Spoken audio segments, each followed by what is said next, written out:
पहिलं आंतरराष्ट्रीय अहिल्या भवन मुंबईमध्ये उभारण्यात येणार आहे। पालकमंत्री मंगलप्रभात लोढा यांनी ही मोठी घोषणा केली आहे। अहिल्या भवनसाठी 47 कोटी रुपयांची तरतूद करण्यात आलेली आहे, अशी ही माहिती लोढांनी दिली आहे। मानखुर्दमध्ये हे अहिल्या भवन उभं राहणार आहे आणि हे देशातलं पहिलं आंतरराष्ट्रीय अहिल्या भवन असणार आहे आणि जे मुंबईमध्ये उभारलं जाणार आहे। पालकमंत्री मंगलप्रभात लोढा यांनी ही माहिती दिली आहे आणि या भवन उभारण्यासाठी तब्बल 47 कोटींची तरतूद सुद्धा आहे।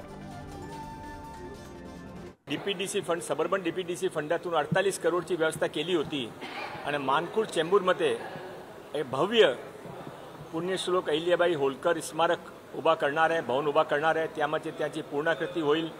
त्याशिवाय तिथे एक ऑडिटोरियम पण होईल आणि त्यांच्या जीवनामध्ये जे काही मोठी घटना झाली त्यांचे परमनंट एक्झिबिशन पण तिथे होईल आणि महिला बाल विकासचे जे काही विभाग इतर तितर कुठे आहे ते सर्व विभाग एकत्र ठिकाणी आम्ही आणणार आहे आणि हा एक पुण्यश्लोक अहिल्याबाई होळकरने एक श्रद्धांजली होईल।